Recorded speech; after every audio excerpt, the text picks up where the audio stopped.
Please be seated. Defense, call your next witness, please.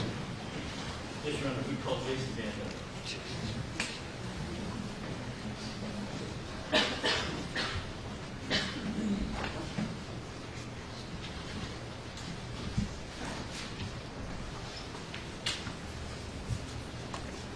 you solemnly swear or affirm that the testimony you're about to give before this honorable court and jury shall be the truth, the whole truth, nothing but the truth, so help you God? I do. Thank you. Have a seat. As I've told other people, the chair is adjustable. The microphone is live, so pull your chair up to the microphone, speak into the microphone, and your testimony would be greatly appreciated. Thank you. Proceed, Mr. Ruker. Thank you, Judge. Tell ladies and gentlemen of the jury your name, please, and spell your last name for the court clerk. Jason Van Dyke, V-A-N-D-Y-K-E. How old are you, Jason? I'm 40 years old. Are you married? Yes, I'm married to my wife, and we have 2 children. How old are your children? My children are 17 and 12. And can you tell us about your education background? I have a bachelor's in business from St. Xavier University. And when did you join the Chicago Police Department? June 25th of 2001. So how old were you when you joined the Chicago Police Department? 23. And the first thing you did when you joined the Chicago Police Department was what? I went to the Chicago Police Academy. How long were you in the academy? About 30 weeks. All right. And then you were assigned a job, right? I'm sorry? You were assigned a district to go to? Yes, I was. What's the first district you went to? First district I went to was the 9th District over on 35th and Lowell. And what was your job or your duties when you first got to the 9th District? I was assigned as a patrol officer. He had 3 cycles there, and I continued working in the 9th District. And when you say 3 cycles, what are you talking about? 3 training cycles with different training officers and senior officers. So you would ride around with a training officer for 3 of those cycles, right? Yes. How long did that take? Each cycle was roughly 1 month. And you stayed at the 9th District for how long? I was there for about 2 years. Where did you go after the 9th District? While I was at the 9th District, I was detailed out to the traffic unit and also to the Area 1 saturation team. And where is that district located? Traffic unit was downtown off of 18th and State, and the Area 1 saturation team was out of the 1st Deputy Chief's office at 51st and Wentworth. All right. Did you have occasion to go to another district after that? I did. I went to... All right, excuse me. Could I have the attorneys over here, please?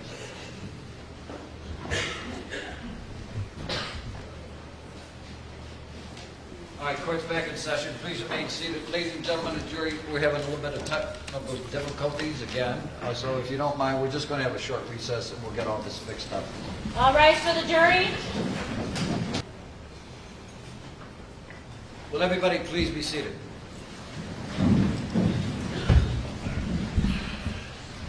Ladies and gentlemen, you are participating in a field that we are first entering into, so there would be a delay on the TVs as Mr. Van Dyke testifies live. There would be a delay out there, so we're just going to cut them off and the confusion. All right, thank you. All right, we all good? Mike? Okay, thank you. All right, Mr. Ruger, proceed. Could I have the court reporter read back my last question, please? Sure. Denise?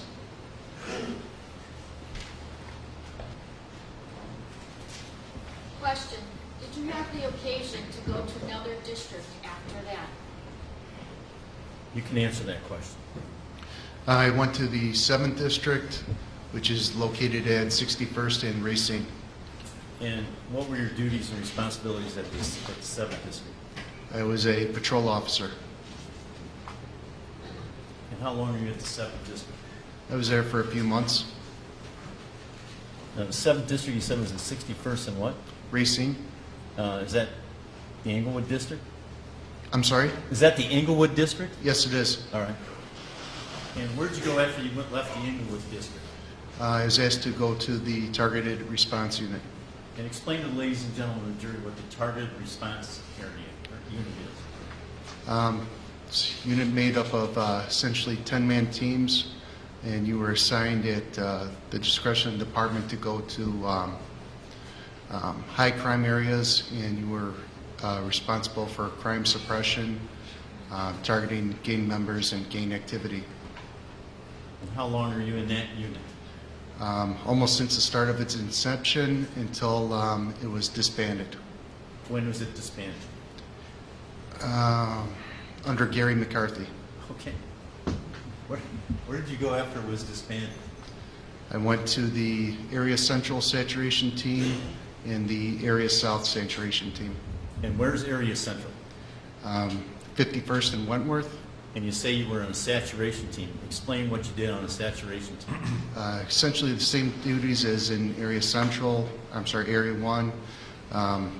You're sent out to one of the various districts within the area at the discretion of the deputy chief. Usually they were, again, targeting gangs and gang activity.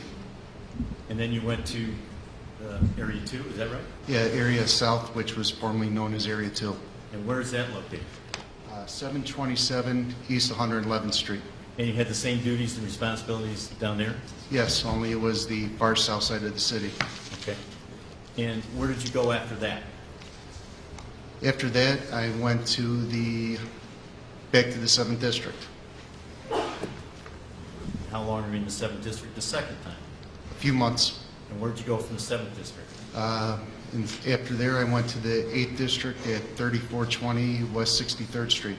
All right. Now, in all those years from 2001, and when did you go to the 8th District? I'm sorry.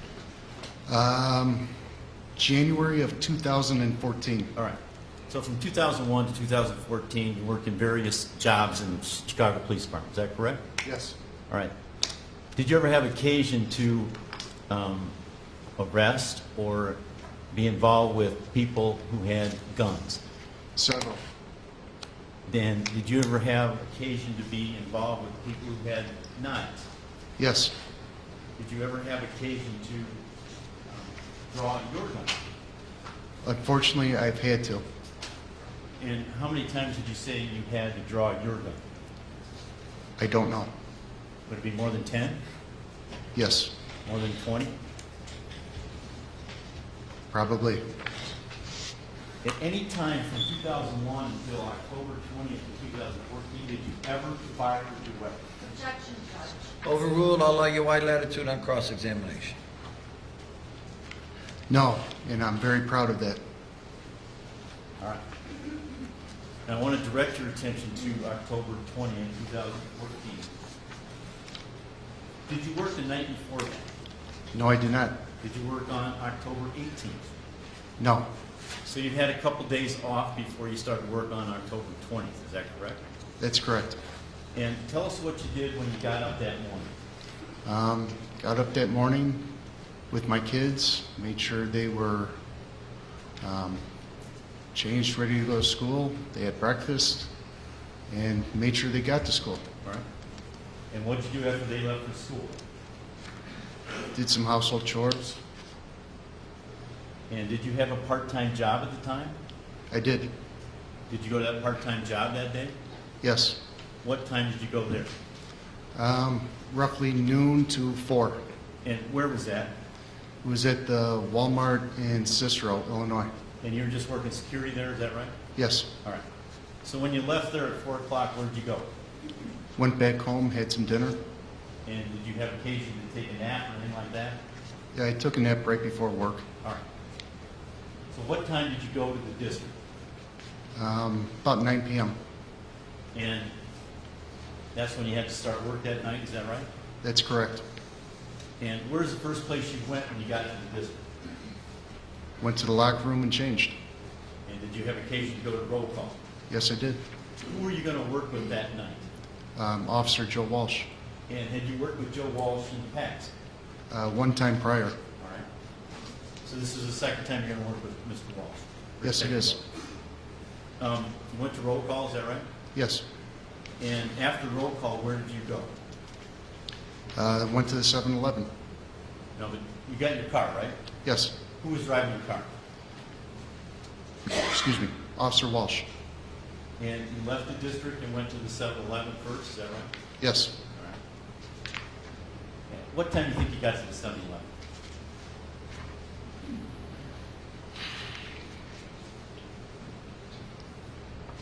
Probably around quarter to the hour. All right. Did you have, and you left the 7-Eleven, right? Yes. Did you hear, now, you're wearing a radio on your person, is that right? Yes. And Officer Walsh is wearing a radio on his person as well? Yes. Did you receive any radio traffic as you were either leaving the 7-Eleven or had just left the 7-Eleven? I observed, well, I heard 815 Robert calling in a call of distress. All right. And what did you and and Officer Walsh do when you heard that radio transmission? We responded. We were a rapid response car. Our duties were to go to any in-progress calls, would also be called for, officers asking for assistance. Where was the 7-Eleven? 59th and Pulaski on the southwest corner. All right, so you were going in response to some call for help, is that right? Yes, And so you got in your car, correct. Officer Walsh is driving. That's correct. Which direction did you go? Northbound, On what? Pulaski. All right. Do you know if your lights and sirens are going at that time? I don't remember. Fine. Did you hear any radio traffic on the way to, well, strike that. Were you headed north on Pulaski? That's correct. And do you know that, were you going to 40th Street in Pulaski, or do you know? Could you repeat that, please? Yeah, were you going to 40th and Pulaski, or do you know at that point? I don't remember if while we were heading into the car, Joe told me, or while we were in the car. I didn't hear where exactly their call of assignment was. I don't remember. And on the way up north on Pulaski, did you hear any of the radio traffic? Yes, What did you hear? I heard 815 Roberts saying that their tire had been slashed. Do you know if you turned on your lights and sirens at that point? I know at that point they were definitely activated because I remember the sirens. And did you know at that point where you're headed? Yes, Where were you headed? we were heading to 40th and Carlo. It was one of the K streets. Can't say Right. which one. And just so the jury understands, those streets are just west of Pulaski, is that right? Correct. All right. Did you have occasion to get to the intersection of 40th and Pulaski? Yes, I did. And what happened when you got to that intersection? At 40th and Pulaski, we made a left-hand turn. We would have been going westbound. Right? Did you have occasion to see anyone on the street at that point? Yes. Who did you see? What did you see? To the right, I saw a man next to a car. He was pointing a little bit further west and south from his location. And when you say pointing, he was like this? He was feverishly pointing. Did you look in the direction he was pointing? I did. What, if anything, did you see when you looked in that direction? I saw Officer McElligott pointing eastbound while he was running eastbound, and while he was pointing, he had his gun in his hand. And did you know Officer McGilligan from the past? Yes, All right. So you knew Officer McGilligan when you saw him, right? I did. And you say he had his gun out? He did.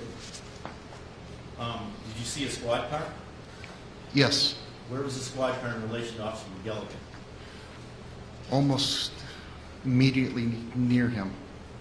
Did you notice anything unusual about the squad car?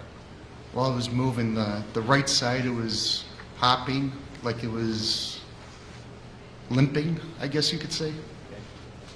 Did you see You say Officer McGilligan was pointing at something or somewhere? Yes.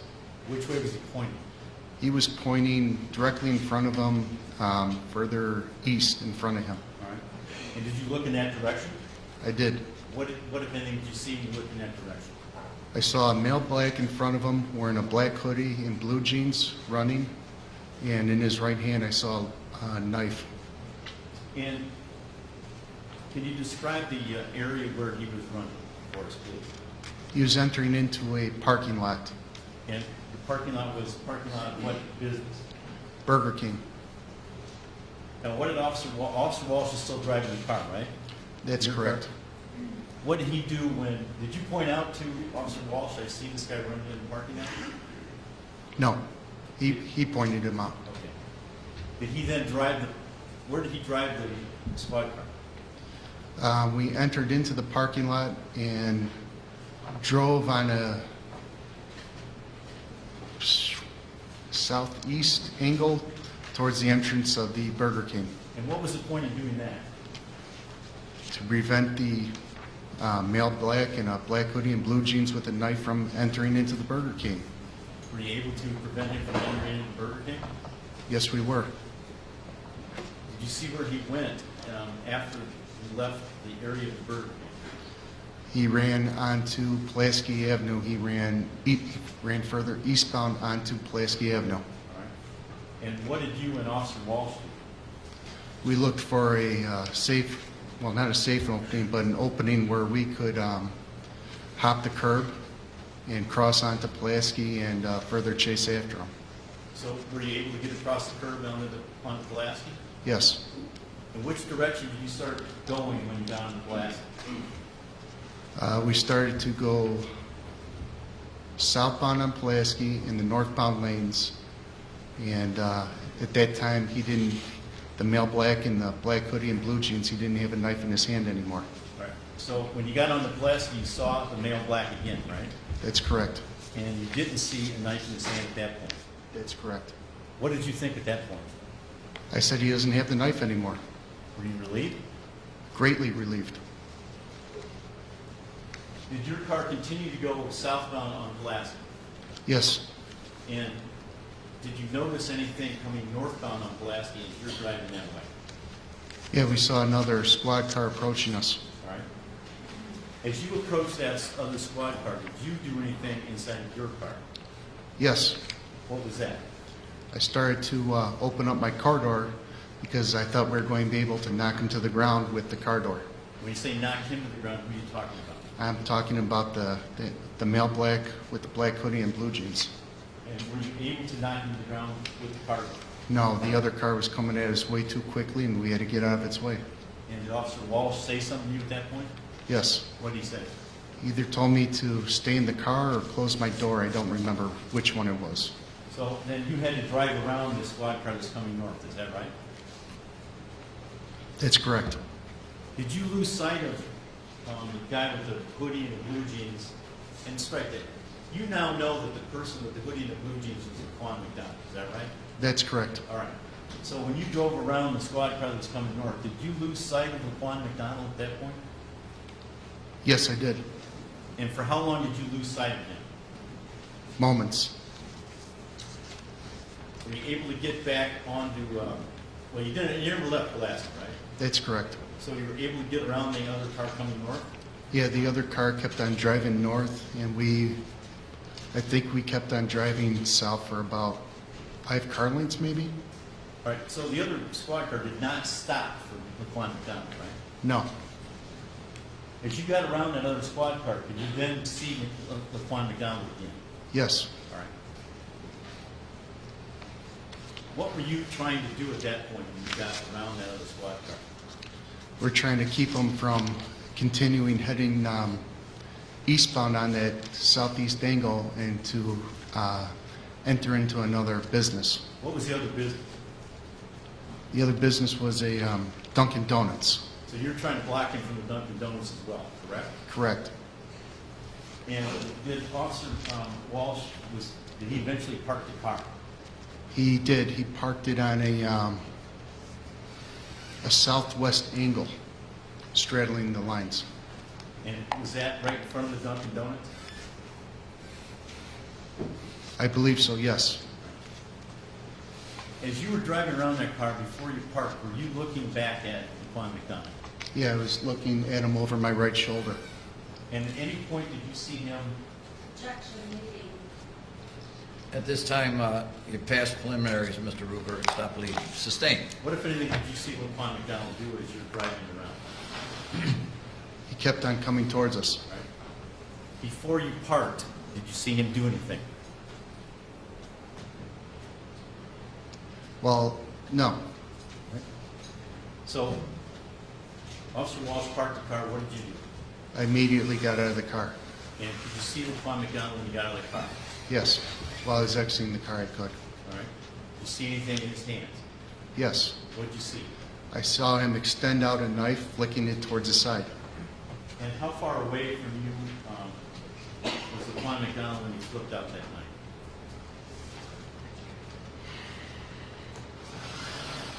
It's probably about 20 feet. All right.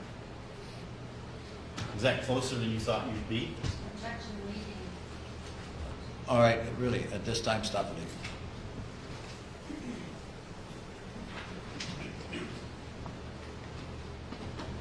Do you know where Officer Walsh went when you got out of the car? No, I don't. So you don't know if he was behind you or where he was, right? No, I lost focus of him. I was focusing on Laquan McDonald. Could you see anything else other than Laquan McDonald? I saw another squad car approaching from the north at us, and I saw an empty field to my left, What was Laquan McDonald doing? advancing on me. And could you see him, his face? Yeah, I could. I won't What, if forget anything, it. did you notice about his face? His face had no expression. His eyes were just bugging out of his head. He had just these huge white eyes just staring right through me. And did you say anything to Laquan McDonald? I was yelling at him, drop the knife. I yelled it, I don't know how many times, but that's all I yelled. And did he keep advancing toward you? He never stopped. How close did he get to you?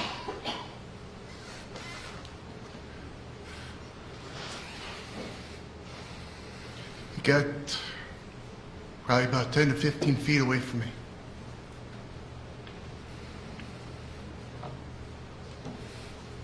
And when he got 10 to 15 feet away from you, what did he do?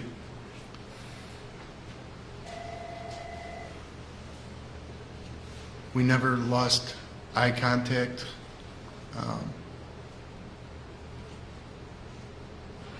Eyes were bugging out. His face was just expressionless. And he turned his torso towards me. And what, if anything, did he do with his arm? He waved the knife from his lower right side upwards, across his body, towards my left shoulder. And when he did that, what did you do, officer? I shot him. And when you say you shot him, do you know if you actually hit him or not? Objection, leading. Not really, No. overruled. I'm sorry? Do you know if you actually hit him or not when you shot him? I have no idea. I didn't know at the time. All right. Do you know how many shots you fired? No. What happened when you started shooting? I'm sorry? What happened when you started shooting? I'm sorry. Could you repeat that, please? Sure. You all right? Yeah. What happened when you started shooting? What happened to Laquan McDonald when you started shooting? Eventually, he fell to the ground. Did he ever drop that knife? No. And after you realized that he fell to the ground, did you stop shooting? Once I recognized that he was on the ground, I stopped shooting. And what did you do when you stopped shooting? When I stopped shooting, I put my gun down. Can you stand up and show the jury what you did, please? initially I was like this. I put my gun down to maybe a 45-degree position. And I started to approach while yelling at him, drop that knife. All right. He still had dropped the knife, is that right? No, he did not. And when he was on the ground, what, if anything, did you observe about him while he was on the ground?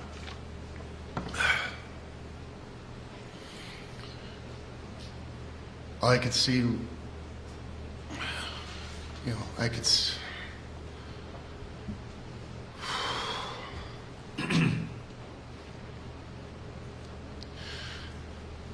him starting to push up with his left hand off the ground. I see his left shoulder start to come up, and I still see him holding that knife with his right hand, not letting go of it. And his eyes are still bugged out. His face has got no expression on it. During that time on the ground, did you say anything to him? I'm yelling at him, drop that knife. How many times do you think? I couldn't tell you. And he never dropped it, right? He never dropped it. So, when you saw him move like that, what did you do?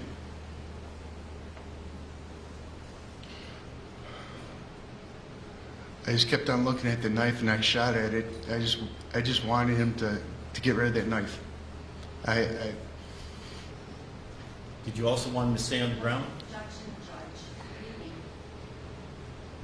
Reading. Mr. Ruger, stop it. Right, you say you shot at the knife, right? Yeah. What else? Why else did you shoot him on the ground?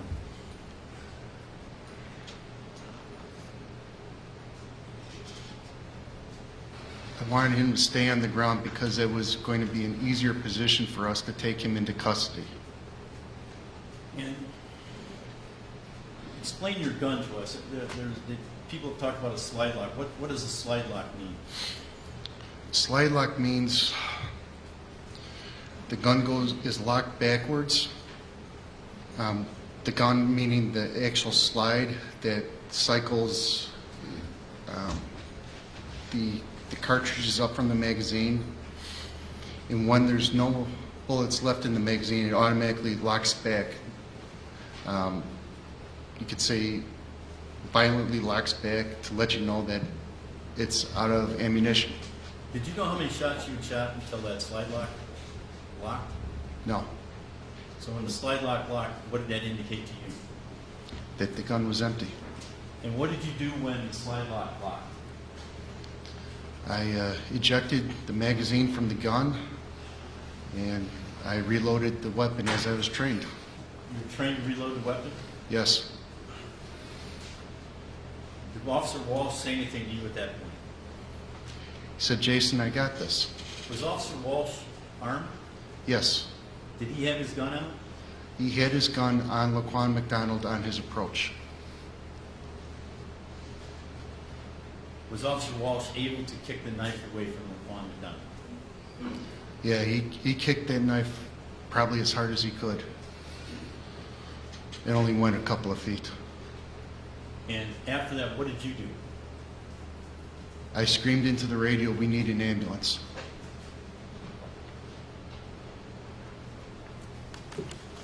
We have a moment, guy. Take as much time as you need.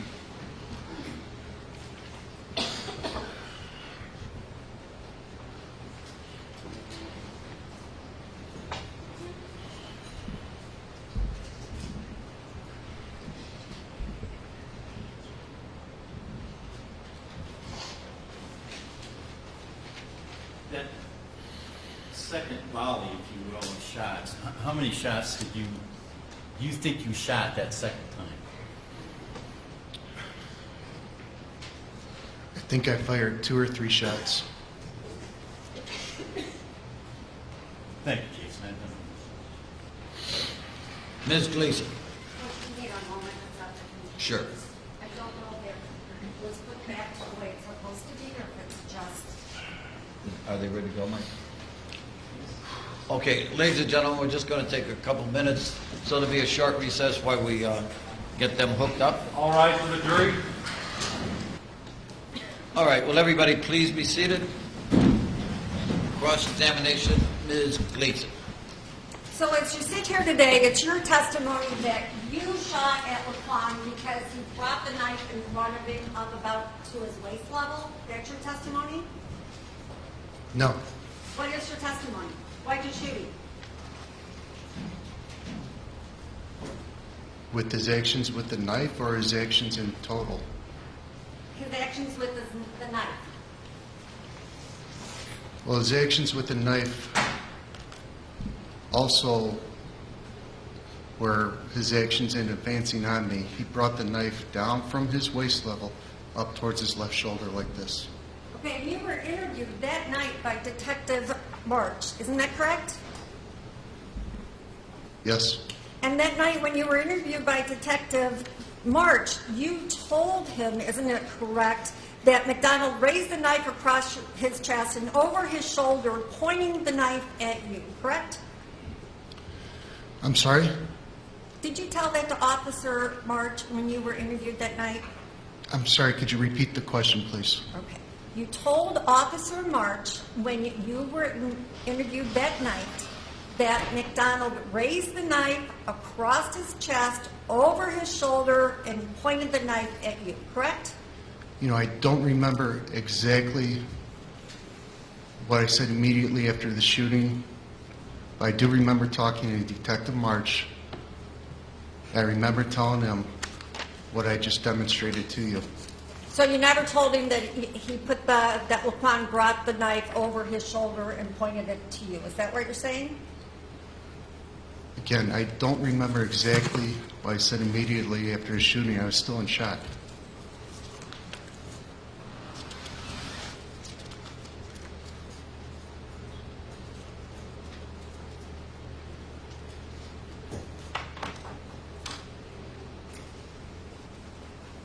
And you told that to Dr. Miller when Dr. Miller interviewed you, didn't you? What did I tell him? You told him that he brought the knife up over and across his chest and was pointing it at you? I told Dr. Miller that he brought it up across his chest like this, yes. Okay. Now you've sat here for several days. Where do you see that on the video?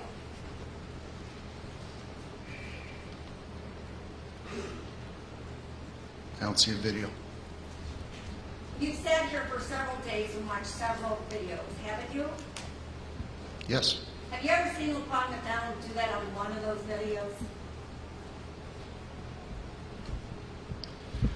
The video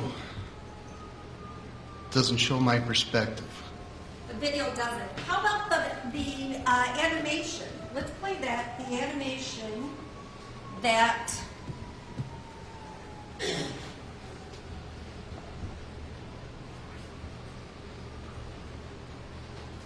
I'm going to show, Your Honor, what's been previously entered as defense exhibit number 10. We're going to skip to your perspective. There's your perspective, right? Is that it?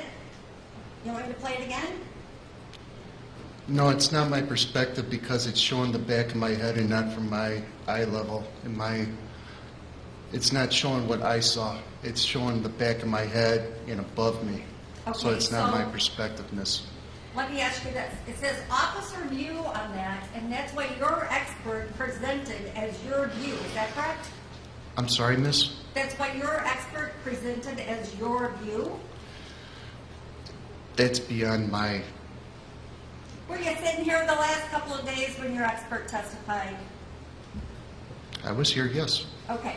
And he testified that this was from your viewpoint, correct? I don't know. And do you see in that video at all Laquan McDonald raising the knife? No, I don't. And in this particular video, it stops right there, right? When he falls to the ground? Right? I don't see the video anymore. It disappeared, miss. Okay. When you watch the video in court, your animation, it stops once Laquan falls to the ground, correct? I'm going to take your word for it. You didn't watch it? All right, play it again then. Let's play it. Again, this is defense exhibit number 10.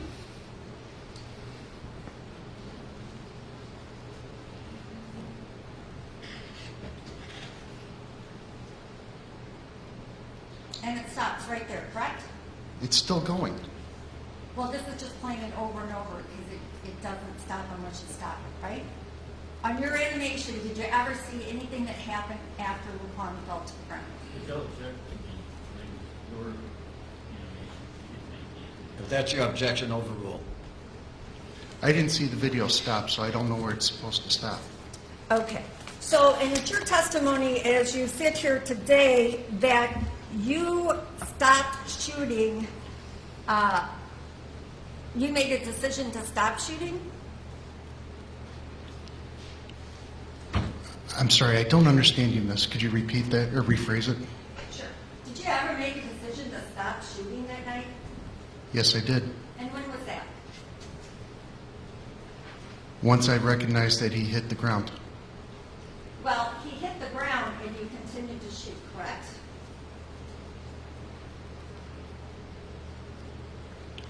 On my approach, yes. And so you were walking closer to him as you continued to shoot him? I don't understand you. Well, you just said on your approach. So as you're approaching him while he's on the ground, you're continuing to shoot him? No, I think you're putting words into my mouth. My question was, I'm trying to answer your question, miss, so please let me answer it. After I reassessed the situation, I did fire after that. Yes, I did. you reassessed. And when was it that you reassessed? After I lowered my weapon. When did that happen in the scheme of what happened that night? When did you lower your weapon? After I recognized the fact that he fell to the ground, I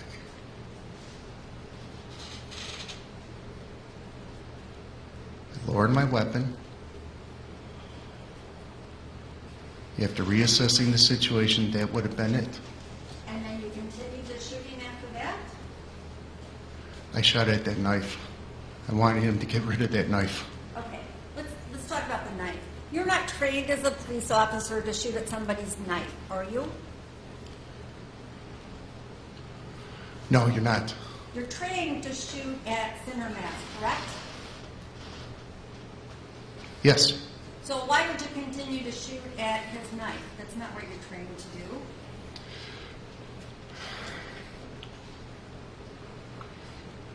My focus was just on that knife, and I just wanted him to get rid of that knife. That's all I could think.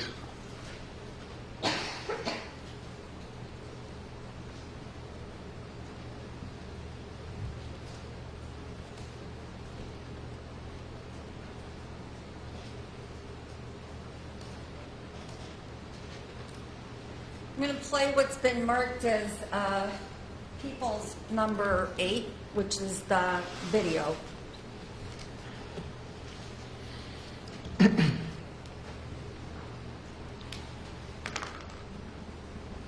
you see that on the screen? Yes, ma'am.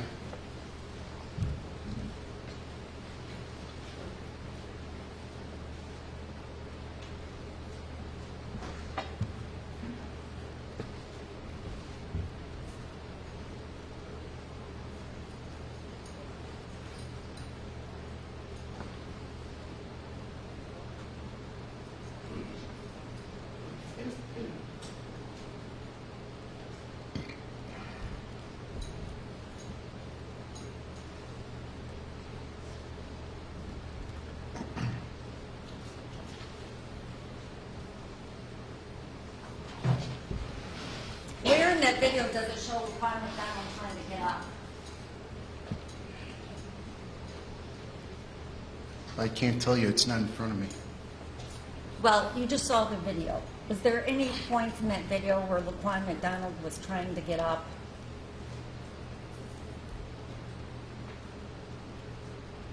From that video, I may not show it, but that wasn't from my perspective, ma'am. I was coming at a completely different angle. And you told Detective March that night that you continued to shoot at him once he was on the ground because he was pointing the knife at you. Is that correct? You know, I'm sorry, I don't remember exactly what I said immediately after this shooting to the detective. I was still in shock. I know I gave him a summary of what happened that night. So you don't recall that you told him that you continued to fire your weapon at McDonald, who was on the ground, as McDonald appeared to be attempting to get up, all the while continuing to point the knife at you? I'm sorry, I said this to the detective? Yes. Again, I'm sorry, I don't remember exactly what I said to the detective immediately after the shooting. I was Okay. in shock. How about what you said to Detective Walsh on the way there? Oh my God, we're going to have to shoot the guy. Why'd you say that? I didn't talk to a Dr. Walsh. A Detective Walsh. Officer Walsh, ma'am. Officer Walsh? Yes. Okay. Why'd you say to him, oh my God, we're going to have to shoot the guy? I thought the officers were under attack. Okay, at the And point that you thought... Ma'am, I'm still No. trying to answer. I thought he was under attack, and the whole thing was just shocking to me. Shocking? You responded to several calls over your years of people with knives, correct? I've encountered a few, yes. And the only thing that you knew at that point was that they had pulled in, popped a tire, and somebody had a knife, correct? I had heard over the radio that he had slashed the tire, yes. It doesn't, over the radio never says slash the tire, does it? I now know that, yes, I misinterpreted it at the time. Okay, so, but what you heard was pop the tire, right? At the time, I thought I heard slashed. And when you see McElliott and Gaffney in the Burger King parking lot, you know they're not under attack, correct? I didn't see them in the parking lot. You didn't see them in the parking lot at Burger King? I saw them before they entered the parking lot. Okay, so you never see McElliott chasing Laquan across the parking lot at Burger King?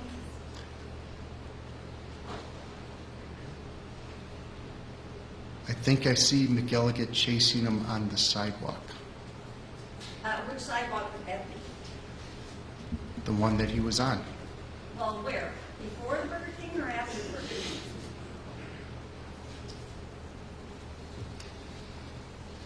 What do you mean before or after? Before the entrance of the Burger King or at the Burger King? At the On Burger King. Pulaski? Okay, let me ask a different question, maybe you'll understand this one. You pull into the Burger King parking lot, correct? Yes, ma'am. And when you pull into the Burger King parking lot, do you see McElliott chasing Laquan? No, we saw him before pulling into the lot. So did you see Laquan running across the Burger King parking lot? Yeah, he was about a good 10 strides in front of McElligott. He was outstretched pretty good. Okay, so you did see McElliott chasing him, correct? Yeah, he was behind him. Okay, so he wasn't under attack, was he? At that point, no. And Gaffney was actually in his vehicle, correct? All I saw was a squad car. I didn't know who was in that car. Okay, so before that night, you didn't know McElliott and Gaffney were partners in that squad? Well, I knew that, yes. Okay, so when you hear over the radio, it's Gaffney calling in, correct? I don't know. I don't know who was calling it in. And did you hear the voices when they were calling it in? Well, yeah, I heard the radio, yes. And so you didn't recognize the voice? It's the radio, it can be very hard to pick up on whose voice is whose. So no, I couldn't tell you who was calling in the transmission. Okay, so did you think it was some other officer in that squad car besides Gaffney? Are you saying I'm just imagining another officer driving the car? I'm asking you. You said you didn't know it was Gaffney, right? In the squad car? I couldn't. At that time, I didn't even know if that was Gaffney and McElligot's squad car. But it was limping, you said. Right, it was a police car, yes. And then Laquan actually is running in front of you and Walsh, correct? Where? In the Burger King lot. For a little bit of time, yes. And he actually runs in front of you and across into Pulaski, yes?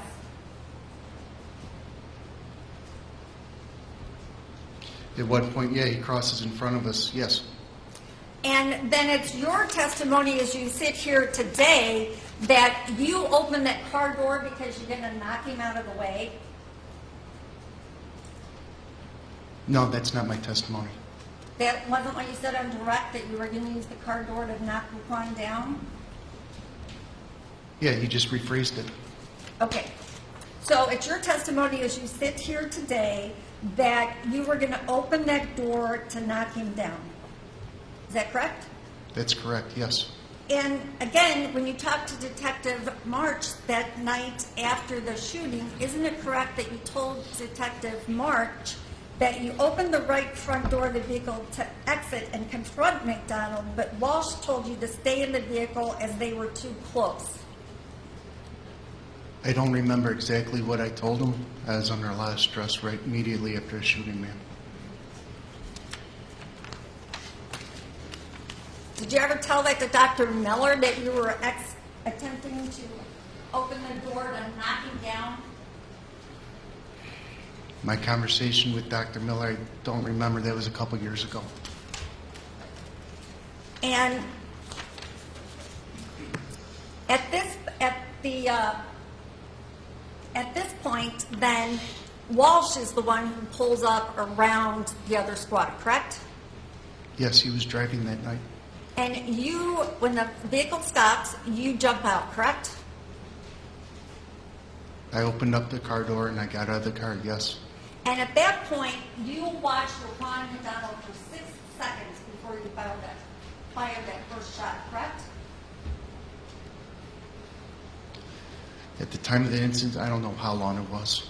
Well, you know now as you sit here and you watch the video over and over, correct? It's 6 seconds. I'll take your word for it. I didn't count it. It's too difficult. And is that the time that you saw his bugged out eyes?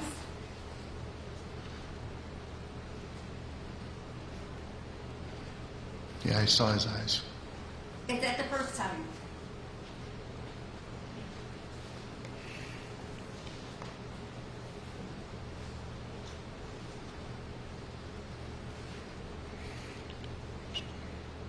I can't answer that for certainty. Well, when else would you have seen his face? When he got closer to me. And when, well, that's during that 6 seconds, correct? Yes. And during those 6 seconds, not only is he getting closer to you, but you're getting closer to him, correct? I now know that, yeah, I took a couple steps towards him, yeah. Well, you took more than a couple of steps because you go all the way out past your squad car, correct? The end of your squad car? I'm not sure. And do you recall telling Detective March that night that when you got out, you backpedaled? Do you recall telling him that? Yeah, I don't remember exactly what I said as under... So you never did backpedal, did you? I'm trying to answer... Which question do you want me to answer, ma'am? You asked me 2 questions. I'm trying to answer them one at a time. Okay. Do you recall telling Detective March that as Laquan McDonald came towards you, you backpedaled? Yeah, I thought at that night that I had moved backwards. But after seeing the video countless times, I know I didn't backpedal. And you also told that to Dr. Miller, didn't you, that you backpedaled? I'm sorry, I don't remember the discussion of 2 years ago with my conversation with Dr. Miller. Well, your conversation with Dr. Miller was to tell Dr. Miller what it was that you saw that night, correct? Yes. So that he can make some kind of an assessment of, or give an opinion here in court, correct? At the time of speaking to Dr. Miller, I didn't know what the purpose was. I didn't know if it was for an expert witness or to get me some help. And so when you got out of that car that night, not only is LaQuan approaching towards the fence, you were also approaching him, correct? He wasn't approaching towards the fence, ma'am. He wasn't going towards the fence? No, Have you seen the video that we've been playing here in court? I have.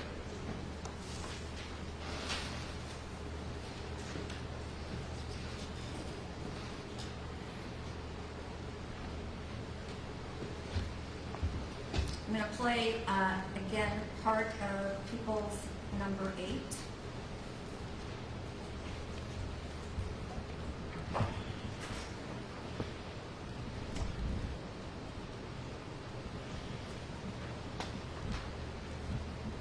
Can you see that?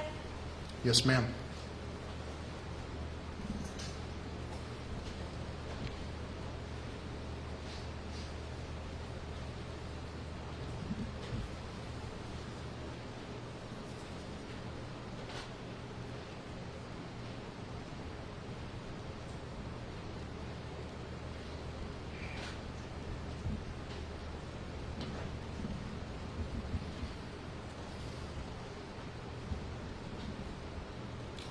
Is that where you say that you opened the door? No, Right there? on the screen, yeah, that's where I opened my door. And it's your testimony today that you were opening the door because you thought you could knock me down?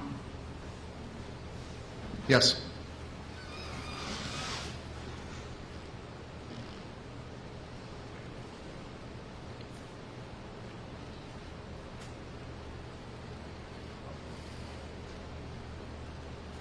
So it's your testimony that he's not walking towards a fence? I'm sorry. It's your testimony that he's not walking towards a fence? That's my testimony. It looks to me like he's going from one side of the dotted line to the other side of the dotted line.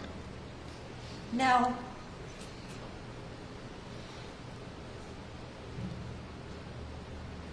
And it's right there at that point where you say that he raised his arm up to around his chest? At this exact point? Yes.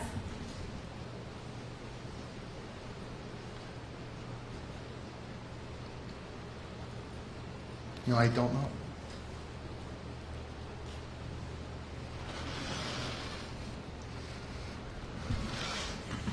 Now, you had the radio on that night, right? Yes, ma'am. You knew a taser car had been called, correct?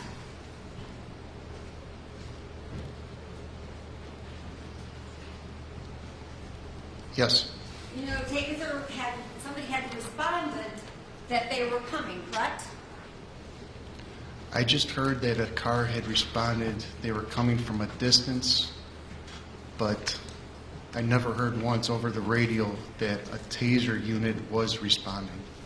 Well, I believe the dispatch actually says when they're on the radio, they say that they're near Mulligan and Archer, correct? I don't remember the exact cross streets now. And then the dispatcher comes on and says, anybody closer with the taser, right? I don't remember. And so when you got out of that car that night, you could have called and said, hey, where's the person with the taser, right? Hypothetically, you could. Well, it's not a hypothetical question. You could have called and said, where's the car with the taser, right? Objection, that is a hypothetical I'm sorry, what's your objection? question. It is a hypothetical question. You could have called, it's hypothetical. Overruled. Hypothetically, anybody on scene could have called. No, the question is you. You could have called, correct? It was a very chaotic moment. The answer is a yes or no. And I'm trying, it doesn't just stipulate a yes or no answer. It's a very complicated answer. There's a lot going on at that moment. You didn't even have to get out of the car at that point, did you? You could say I also didn't have to go to work that night. No, that wasn't the question. The question was, you didn't even have to go get out of the car, correct?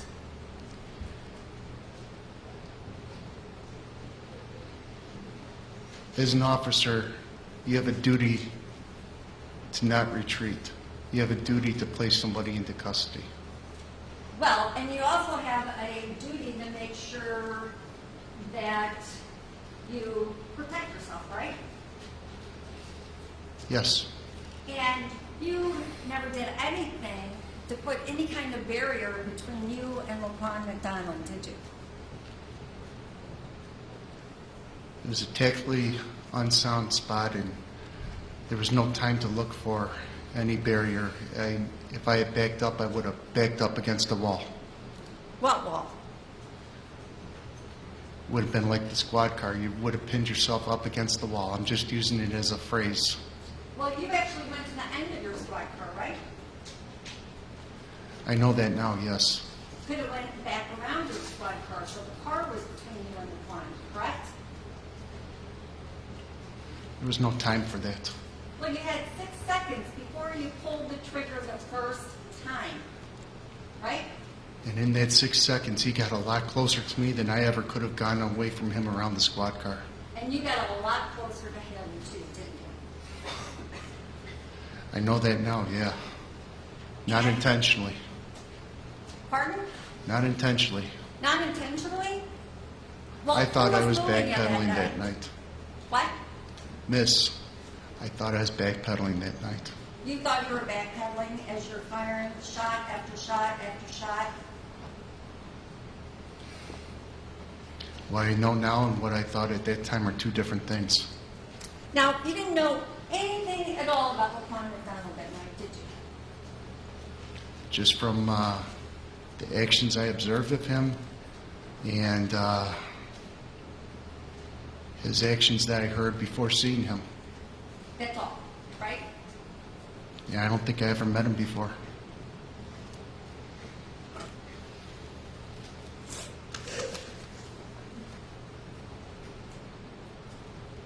Now, you stopped shooting because your gun was empty, correct? Yes. And it wasn't because you thought the threat was over with, right?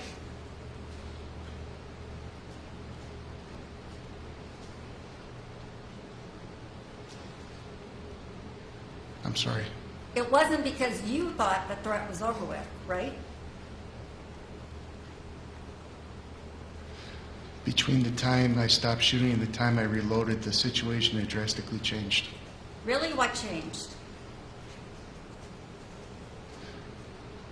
It was no longer a threat by the time I reloaded my weapon and brought it up to the ready position. Why wasn't he? In those couple of seconds, he had stopped moving. And it's actually your partner who said, hey, I got this, right? You were ready to continue to shoot him. Absolutely not. Absolutely not? Your partner didn't tell you, hey, Jason, I got this? You asked me a compound question. I was asking the second part of the question. He did say, yes, he did say, Jason, I got this.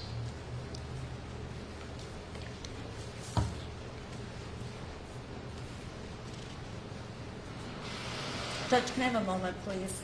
Sure.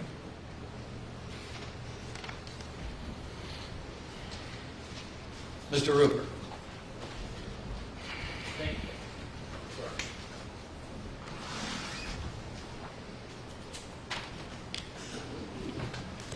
Officer Van Dyke, you were out there to serve and protect, right? Yes. And when you got out of that squad car, Laquan McDonald was walking toward you, right? Yes. Objection leaning, Judge. If that's your objection on redirect, overrule. Go ahead and Yeah. proceed. If I'm walking toward you and I step over this bar, am I still walking toward you? Yes, you are. Did he ever turn and walk toward that fence? His back never once turned towards me. And he could have walked to that fence, couldn't he, if he wanted to? He could have made a decisive turn and walked in the opposite direction, ending it all. He could have thrown that knife away, and it ended it all right then and there. And how many times did you ask him to drop that knife? Several. And he never dropped that knife, did he? No. And he turned toward you with that knife drawn, right? Yes. And you saw McGilligan chasing him with a gun, right? Yes. And he had that knife out then, too, right? That's correct.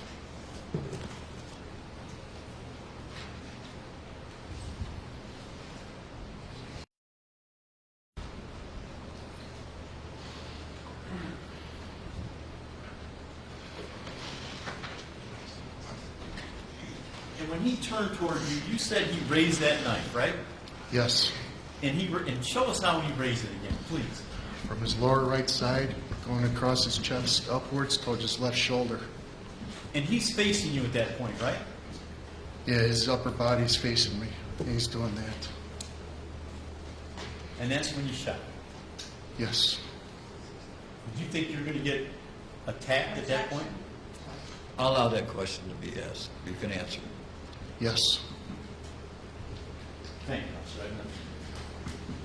Recross examination, Ms. Gleason. Is your testimony that he never turned his back towards you that night? No, he did not turn his back towards me. So it was impossible that you shot him in the back? From what I saw in the video, he spun. Well, when he's spinning, his back is obviously towards you, correct? A short period of time, maybe like that. And you could have ended it all the minute he hit the ground, correct?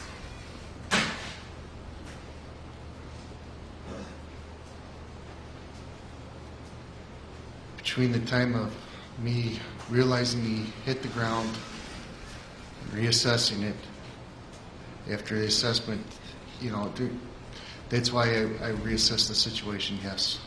But you testified that even when you reassessed the situation, you continued to shoot him. Because to me, it seemed like he was getting back up. No and he further was questions, in the sir. fight. Thank you, Mr. Excuse me. Thank you, Mr. Van Dyke. You can step down.